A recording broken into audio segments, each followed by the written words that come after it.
Let's get salty!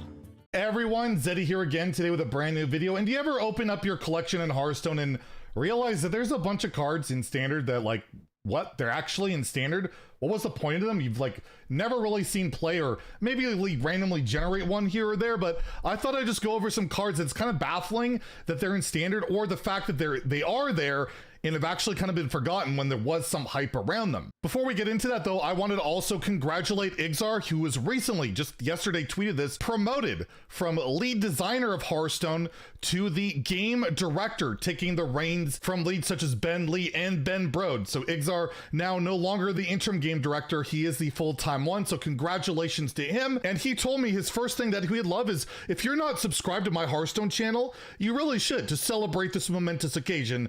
Of course, only if you feel like I've earned your subscription. So what are some cards in Standard? I mean, you take a look at Warrior, Bloodhoof Brave, 4 mana 2/6 taunt is +3 attack while damaged. This used to be a wild card put in the Standard set that I just didn't even remember. But what are some more examples? And I would love, again, if you guys would share some of your own examples, because there are plenty that I'm sure I will miss. One that I find to be quite hilarious is the United in Stormwind quest for Paladin. Rise to the occasion. We always talk about how toxic, how awful the quest lines were for the game, and then you remember, oh, Paladin had one, and it's basically never really seen competitive play. There are some people that'll play to complete a quest line weekly challenge and stuff like that, but overall, this quest line absolutely failed to, rise to the occasion.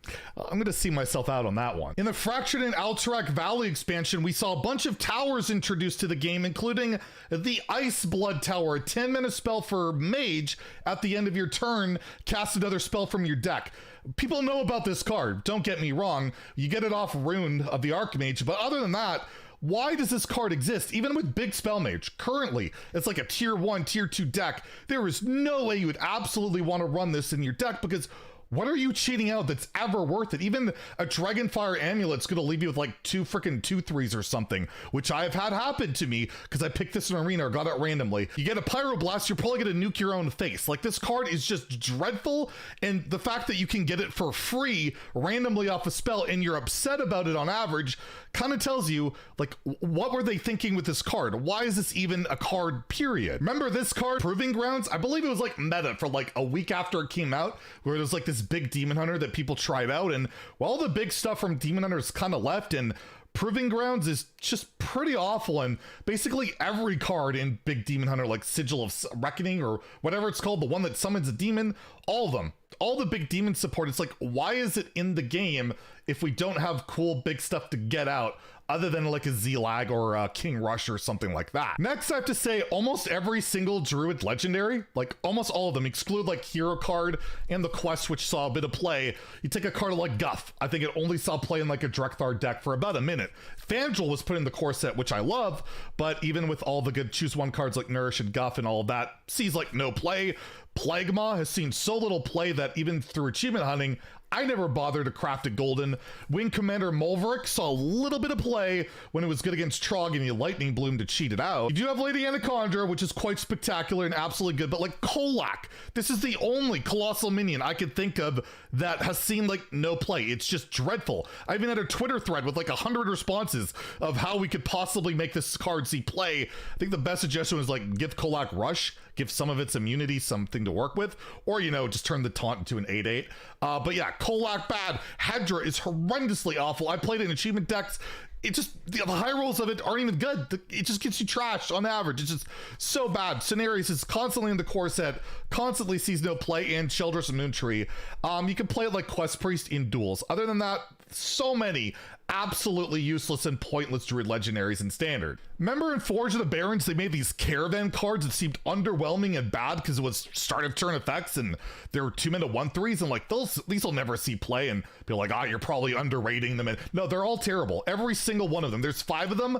Basically, none of them have ever seen play, and the most baffling one being Apothecaries, where there's like no 1-drops, period, to cheat out in Warlock. Still, like 4 expansions later, the best thing you can do is like a Flame Imp. Like, why do these exist? They never got buffed, nothing. It's just kind of crazy. Like, what was the point of them? Remember in the Sunken City, we got Trench Stalker, a 9-mana 8/9 beast that attacks 3 different random enemies? And it was like, wow, this card just seems terrible. And pointless and like an arena card, and it's an epic and it'll never see play. But I guess it is the first ever 9-mana 8/9, and yeah, that's the purpose it serves. I guess it's a 9-mana 8/9. It's an answer to a trivia question that maybe Rarran will ask someday to some poor helpless Hearthstone streamer. Speaking of pointless warrior epics, remote control Golem. Yes, this card's in the game. I always forget it. I even went over Twitch chat to make this list, and I forgot about this card again. I had to be reminded that this 3/6 mech, that when it gets damaged, you summon a 2/1 mech. It doesn't have rush. There's no synergies with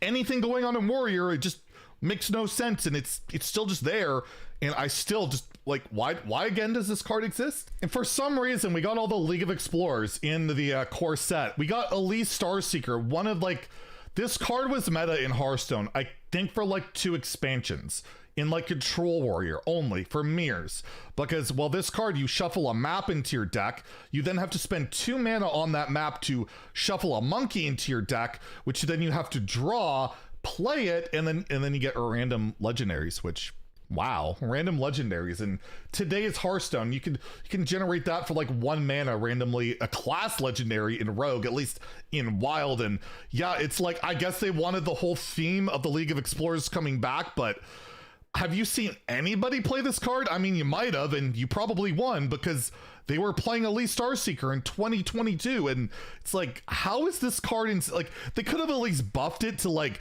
shuffle the map, and when you find the map, it automatically draw, like cast when drawn, shuffle it in, and then maybe you draw the monkey like right away. They could have at least buffed it, but nope, unplayable garbage. And yeah, again, a card I forgot, but it's not the only League of Explorer I've kind of forgotten about. I'm gonna leave off, controversial pick, but I gotta leave off with Reno Jackson.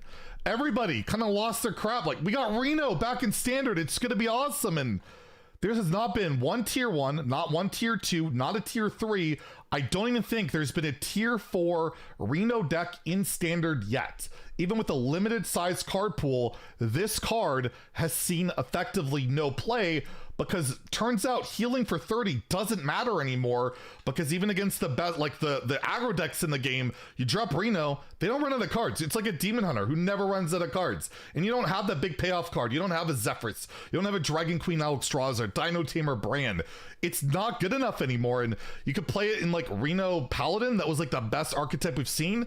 Guess what the best card in that deck is by a mile? It's Lightforged Cariel. So why not just run duplicates, because Cariel is your best card anyways. And yeah, Reno Jackson, why is he in standard these days? He doesn't see play. It's kind of mind-boggling and sad, but maybe he'll get some help. Maybe he'll get better as the expansions roll on. But right now, it's kind of pointless in standard and makes you think. So let me know in the comments below, what standard cards do you think are just kind of pointless these days, and which ones do you agree with and disagree and all of that. If you enjoyed the video, please like and subscribe. Have a great day and stay salty, my friends.